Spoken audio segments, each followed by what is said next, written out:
Assalamualaikum warahmatullahi wabarakatuh. Halo semua, perkenalkan nama saya Lutfia Eka Safira dengan NIM 240302141018. Saya dari kelas 2024D, program studi S1 Matematika. Nah, pada kesempatan kali ini saya akan membahas topik yang sangat menarik, yaitu tentang kebanggaan menggunakan bahasa Indonesia. Sebagai generasi muda seperti saya, bagaimana sih kita seharusnya menjaga persatuan dan identitas nasional menggunakan bahasa nasional kita, yaitu bahasa Indonesia. Yuk simak lebih lanjut videonya. Oke, yang pertama kita akan membahas sejarah bahasa Indonesia agar kalian tahu bagaimana sih asal-usul terbentuknya bahasa Indonesia ini. Jadi sejarah bahasa Indonesia ini memiliki latar belakang yang kaya dan kompleks. Bahasa Indonesia ini berasal dari bahasa Melayu yang telah lama digunakan sebagai lingua franca di Nusantara. Kalau kalian nggak tahu apa itu lingua franca, jadi lingua franca itu bahasa umum yang digunakan berkomunikasi antar kelompok yang memiliki perbedaan bahasa. Nah, sejak zaman kuno, bahasa ini memfasilitasi komunikasi antar berbagai suku dan budaya. Nah, pada abad ke-13, pengaruh Islam membawa banyak kosakata Arab yang semakin memperkaya bahasa ini. Kemudian, pada masa penjajahan Belanda, bahasa ini semakin berkembang karena Belanda menggunakan bahasa ini di bidang administrasi dan juga pendidikan. Karena hal itu membuat penggunaannya tersebar luas di seluruh wilayah Indonesia. Nah, selain itu, momen penting yang terjadi pada tahun 1928 yaitu Sumpah Pemuda. Para pemuda di berbagai daerah berkomitmen untuk memajukan bahasa Indonesia sebagai bahasa persatuan. Ini mengingatkan bahwa pentingnya membangun persatuan dan identitas nasional di tengah keberagaman budaya. Kemudian, bahasa Indonesia sangat berperan signifikan pada masa proklamasi kemerdekaan yang terjadi pada tanggal 17 Agustus tahun 1945. Dengan mengumumkan kemerdekaan menggunakan bahasa Indonesia, para pemimpin bangsa menegaskan bahwa bangsa ini siap berdiri sebagai negara yang merdeka dan juga berdaulat. Selain mencerminkan kemerdekaan, bahasa Indonesia ini juga memperkuat rasa persatuan dan identitas nasional.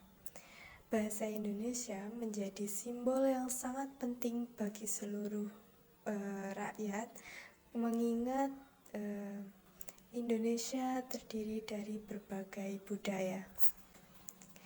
Dengan demikian, sejarah bahasa Indonesia bukan hanya tentang perkembangan linguistik, tetapi bagaimana bahasa ini menjadi jembatan untuk membangun persatuan dan identitas nasional, apalagi pada saat-saat kritis seperti peristiwa proklamasi kemerdekaan Indonesia.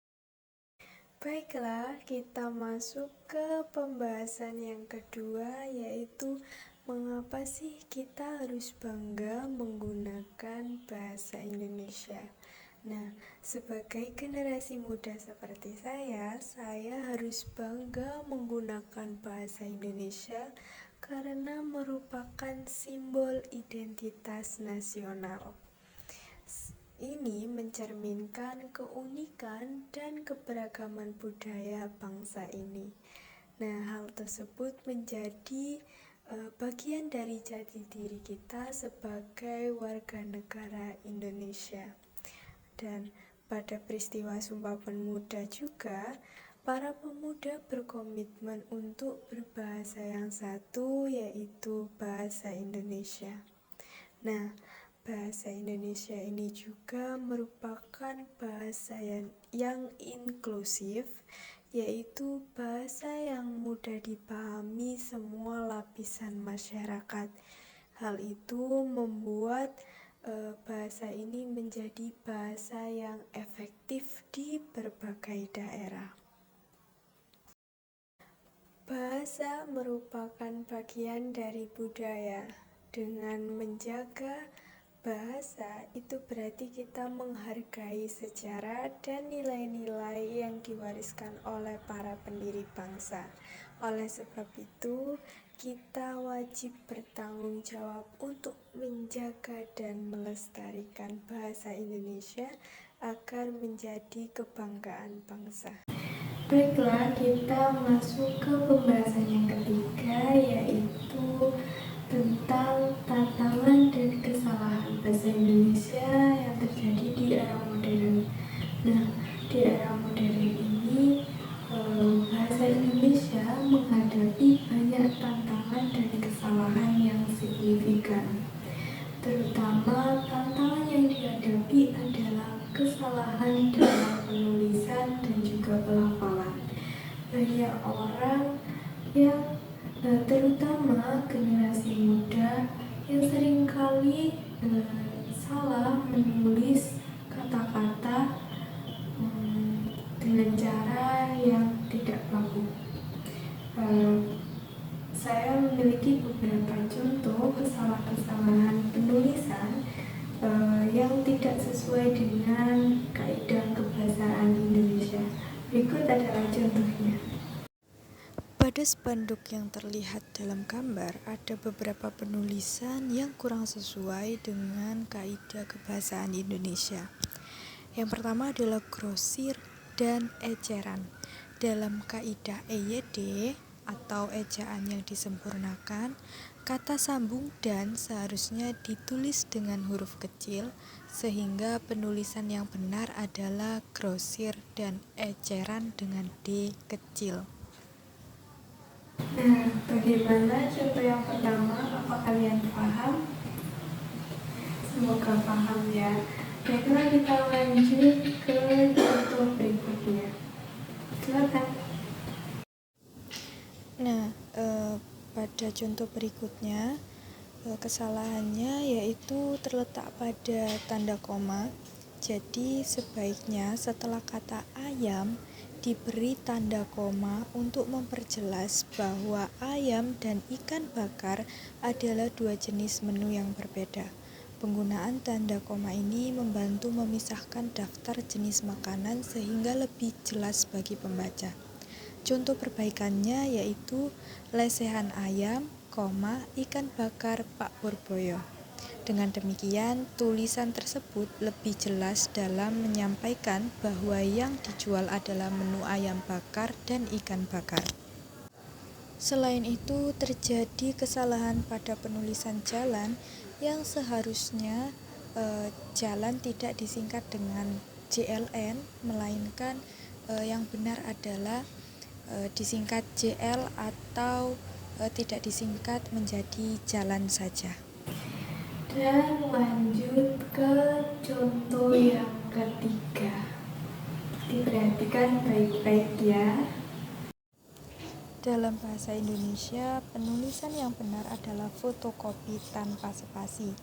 Kata ini merupakan kata serapan yang sudah disesuaikan dengan ejaan bahasa Indonesia. Jadi, penulisan dengan spasi seperti fotokopi atau fotokopi tidak sesuai dengan kaidah bahasa Indonesia. Lanjut contoh yang keempat. Tulisan pada papan reklame ini tampaknya tidak sepenuhnya sesuai dengan kaidah kebahasaan Indonesia yang baik dan benar. Berikut adalah beberapa catatan perbaikan. Yang pertama, mengenai konsistensi huruf besar kecil. Sebaiknya penggunaan huruf kapital secara konsisten, misalnya art paper, sebaiknya ditulis dengan art paper atau kertas art jika ingin diterjemahkan ke dalam bahasa Indonesia. Yang kedua, istilah bahasa Inggris yang ada padanan dalam bahasa Indonesia. Jadi printing dapat diganti dengan percetakan, roll up dapat diubah menjadi standing banner atau banner berdiri. Kemudian stiker lebih baik menggunakan padanan bahasa Indonesia yaitu stiker. Nah, selanjutnya adalah contoh yang terakhir, yaitu contoh yang kelima. Pada tulisan yang terlihat dalam gambar ada beberapa hal yang perlu diperhatikan, yaitu aksesoris. Dalam bahasa Indonesia, kata yang benar adalah aksesori. Kata aksesoris merupakan bentuk yang tidak baku, sementara yang baku adalah aksesoris. Kemudian komputer dan HP, penggunaan dan sebaiknya diganti dengan kata penghubung dan dalam bahasa Indonesia baku.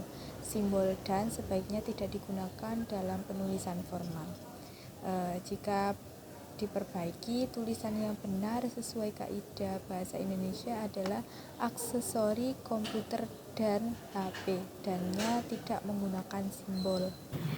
Nah, dari beberapa contoh yang sudah saya paparkan, itu menunjukkan bahwa perlunya kesadaran dan perhatian lebih terhadap penggunaan bahasa Indonesia yang baik dan benar, yang sesuai dengan kaidah kebahasaan Indonesia.